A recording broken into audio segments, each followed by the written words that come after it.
More than 200 new laws went into effect in Florida this weekend, courtesy of Governor Ron DeSantis and his cabal of Republicans. And some of these policies are the most extreme and draconian yet. In an expansion for gun rights, Floridians will no longer need to train or have a permit to carry concealed firearms, despite the policy being wildly unpopular in the state. In an attack on LGBTQ+ rights, DeSantis' Don't Say Gay law now expands to restrict classroom instruction on sexual orientation and gender identity for all grades. And in the relentless war on women, abortion is now banned after 6 weeks of pregnancy.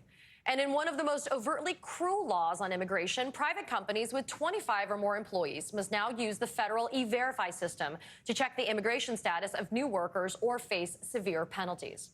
Undocumented migrants have already begun to flee the state out of fear, which could have a devastating impact on not only Florida's broader economy, but the economy at large. Joining me now is NIKKI Fried, chair of the Florida's Democratic Party and the former Secretary of Agriculture for the state of Florida. NIKKI, it's always so good to have you on the show. Let's start with these new anti-immigration laws. You know, they have implications beyond just individual cases. Experts told one of our NBC reporters that workers without legal status make up about 40% or more of the agricultural industry in Florida. It's an area you obviously know well. You were the Secretary of Agriculture for that state. How will this new DeSantis law impact the industry and the state's overall economic health? Yeah, well, first of all, Katie, thanks for having me on this morning. The implications of this new law is so drastic on Florida's economy. Florida's economy is really based on three industries: construction, agriculture, and of course, tourism. And all three of those depend so heavily on our migrant population. And so now we are seeing just fields of crops not going to be having workers on there for both not only planting, but also harvesting. And so what this is going to do when you don't have workers who are not going to come back here to the state of Florida, not only you're going to have agricultural commodities increasing in cost, not just here for the state, but we feed 150 million people across the entire United States, exporting to 37 different countries, $137 billion economic impact for the state of Florida. And so when their workers go away, not only are you going to not have food, but the drastic impact it's going to have on the actual cost of these commodities. And then you go to construction. You're already seeing all these construction sites not having workers, which is going to slow down the already very high demand housing market here in the state of Florida. So you're going to also see the increases. So not only are you impacting families, you're impacting the workforce. This is going to have a drastic impact on the economy of our state and a ripple impact to the rest of the nation. NIKKI, these immigration laws, they were intended to instill fear, but some good news. Despite Ron DeSantis' grand plans, Floridians across the state yesterday came out to protest against them. But considering the DeSantis slate of hate, what do you say to those who believe Florida has rolled up its welcome mat? Unfortunately, they have. And I say they because the Democrats during this entire legislative session were fighting back these horrific laws. But unfortunately, this legislative session was the most anti-worker, anti-female, basically every community that is marginalized, anti-freedom, anti-democracy. So unfortunately, you're seeing the impacts on people's everyday lives. So let's take an example. You have one family unit that has maybe dad is undocumented, but mom is documented, and children were born here. Now the entire family unit is having to lift up and move outside the state of Florida.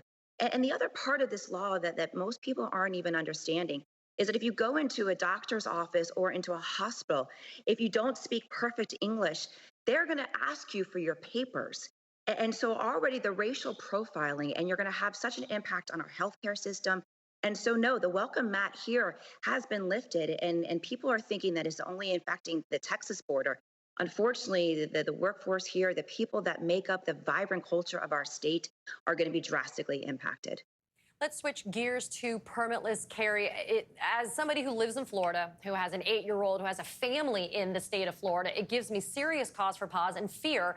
This law went into effect July 1st, despite an increase in mass shootings and gun violence across the U.S., including this morning's breaking news, NIKKI, that we started our show with, out of Baltimore, with at least 30 victims, 2 of which are dead. How is this law going to make Floridians less safe? You know, as the past commissioner, I oversaw this program. And I know within the last year of my administration, we turned away thousands of individuals who had not passed the background check. All of those individuals would now be allowed to carry permitless here in the state of Florida with no training. In addition, I was able to suspend some of the January 6 individuals, some of their licenses. Those individuals would now have been allowed to carry here in the state of Florida. 71% of Floridians did not agree with this piece of legislation. So now you have a state where people can go, either have bought their guns on the black market, maybe have gone someplace else for open carry areas, other permitless carry states. And so now you have a lot more population who are carrying firearms that haven't gone through the requisite background check, haven't gone through the training necessary. And unfortunately, we are seeing an uptick in gun violence all across the state. And then the audacity of Ron DeSantis, he vetoed $5 million that was supposed to be brought into our state to prevent gun violence into our communities. So instead of trying to promote safety in our streets, safety in our communities, he has done just the opposite and has now not, no pun intended, armed the people of our state with the resources to make sure their communities are more safe. I got about 30 seconds left. I want to know, you're the new chair of the Florida Dems. What is the Democratic Party doing in a state like Florida, which I know we say it's red, but I do think that maybe it's purple, optimistically. But what are the Florida Dems doing to be able to push back against this tide of the slate of hate? These issues aren't just Democratic issues. So what we are doing is we are organizing.